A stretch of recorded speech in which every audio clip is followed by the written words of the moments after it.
Hello, everyone. Welcome to the show. I'm Sophie, and I am just so incredibly happy that you're here with us today. This is the English Made Easy podcast, and we are just so excited to get started on a brand new episode. It's a beautiful day to learn something new together. It really is. Hello, friends. I'm Jake, and I'm just as happy as Sophie is to be here. We're your hosts, and we're here to make your English journey feel less like a heavy chore and more like a fun, relaxing chat with your best friends. Exactly. That's our entire goal. On this channel, we want to help you speak English with real confidence, but without all the stress of those boring, heavy, dusty old textbooks. We just want to talk, share simple tips, and have a good time together. You know, Sophie, before we jump into the deep end, maybe we should tell them a little bit more about ourselves. Some of our new listeners might not know that I'm actually an English teacher, but honestly, I just love talking to people and hearing about their lives and their goals. That is so true, Jake. You are a big talker. And I'm Sophie. I've been teaching English for a long time, but I think the best way to learn isn't by memorizing dry grammar rules. It's by using the language every single day in real-life common situations. It's about communication, not perfection. Well said. So, are you ready for today's topic? I think it's a big one, and it's something I hear about every single day from my own students. Oh, I am. Today, we're talking about something we get asked about all the time. How can I speak fluent English right from the comfort of my own home? It's a classic question, right? Yes, Because let's be honest, we can't all hop on a plane and travel to an English-speaking country tomorrow, right? But you can definitely train your mouth to speak English while you're sitting in your living room or even while you're doing the dishes. You don't need a fancy school. Exactly. So, Jake, where do we start? When I talk to my students, they often say, Sophie, I understand everything I hear on the radio or in movies, but my mouth just won't move the right way when I try to speak. That's such a common, frustrating feeling. It's like a sport, right? You have to train your mouth muscles. It's not just about your brain or your vocabulary.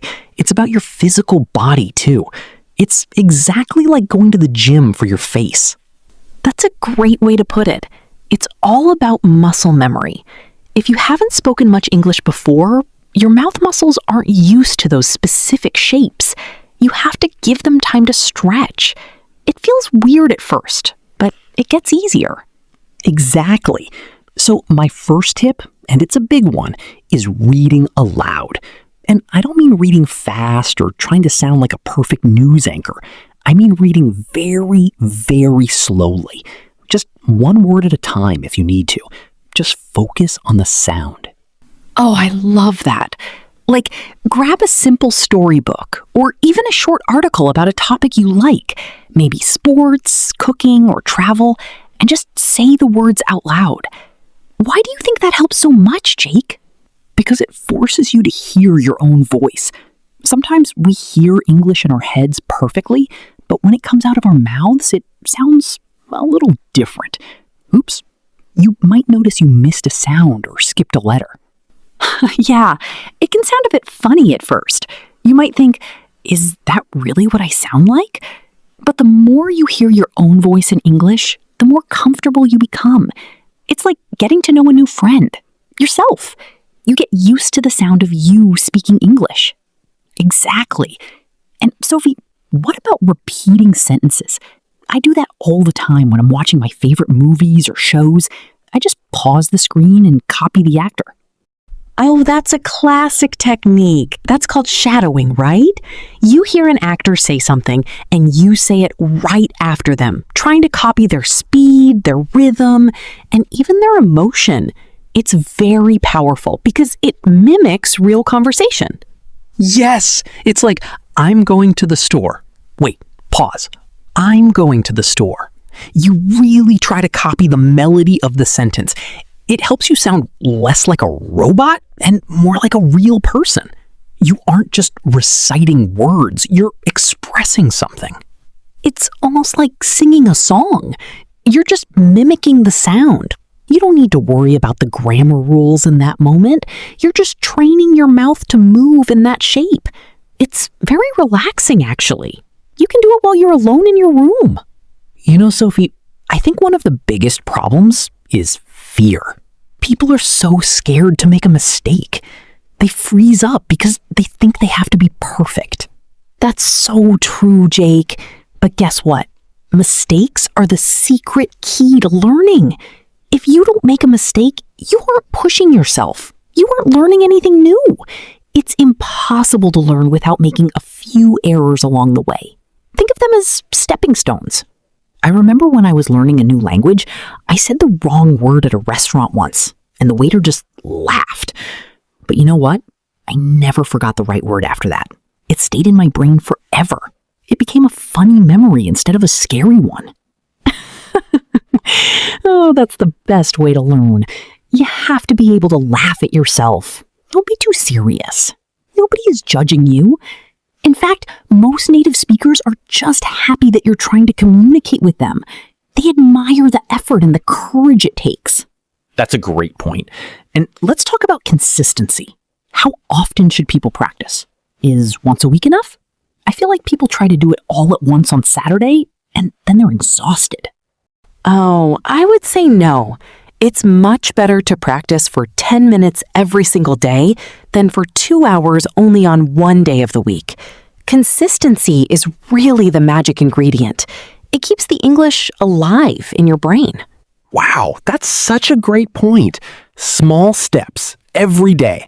It's like building a habit, right? Like brushing your teeth or drinking water. If you skip a day, it's okay, but try to get back to it the next day. Exactly. Just make it part of your daily routine. Maybe while you're making your coffee or tea in the morning, you talk to yourself about your plans for the day. Today, I am going to work. Then, I am going to buy some fresh apples. See? Perfect. It's simple, it's easy, and you're actually using the language to describe your own life. It feels real. It's not just a textbook exercise anymore. It's your life in English. I love that. It makes the language belong to you, rather than just being words on a page. It becomes a tool that you own. Speaking of which, Jake, what about pronunciation? Some words are just difficult, especially those sounds that don't exist in our native languages, like the TH sound or the R sound. They really are. Some words have sounds that feel very strange in the mouth. My advice? Don't worry about sounding like a native speaker perfectly. Worry about being understood. That's the priority. That's such a relief for people to hear. You don't need to sound perfect. You just need to be clear. If someone understands you, you are doing a great job. Your accent is part of who you are anyway. It's your identity. That's true. Speed comes later.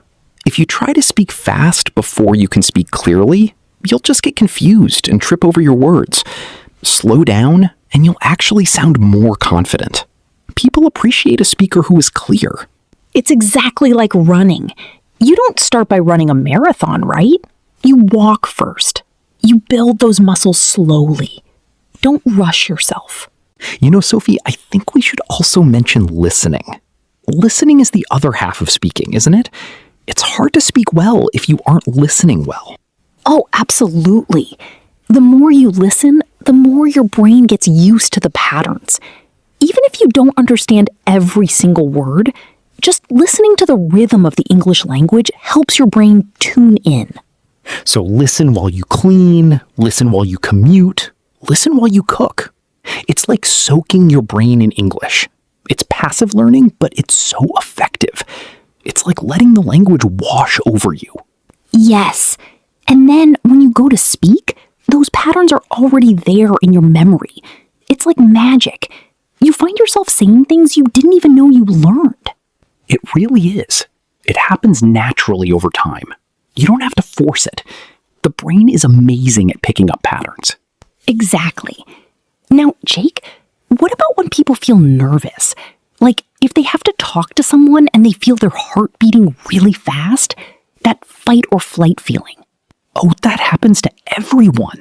Even when I speak in a different language, I get nervous. The trick is to breathe. Just take a deep breath. It helps calm your nerves and gives you a second to think. That's so true. When you breathe, your brain gets oxygen and you can think more clearly. And remember, the other person is just a human too. Exactly. They want to understand you. They aren't waiting for you to fail. They're waiting for you to say something interesting. Most people are very kind when they see you're trying. That's a beautiful way to look at it. You are sharing your thoughts, not just taking a test. It's a connection between two people. This has been such a fun chat, Sophie. I feel like we've given our listeners some really, really practical, easy-to-use tips that they can start today. I think so too. So let's do a quick recap for everyone listening today, just to make sure it sticks. Sure. First, read aloud to get your mouth muscles moving. Second, try shadowing by copying sentences from your favorite shows or movies. Third, don't be afraid of mistakes. Laugh at them and keep moving forward. Fourth, practice a little bit every single day. Even just 10 minutes makes a huge difference in the long run. And fifth, focus on being clear, not perfect. And most importantly, have fun with it. If it's not fun, you won't want to do it. Keep it light. Keep it simple. Well, Sophie, I think that's it for today. We've reached the end of our time. I really hope this helps our listeners feel more confident about practicing at home. I really hope so too. Thank you all so much for listening. You guys are the reason we love doing this. It makes it all worth it to know we're helping you. If you liked this episode, please hit that like button and leave us a comment. We honestly love reading your stories about how you are learning English. It's the best part of our day. And don't forget to subscribe to the channel so you don't miss our next episode.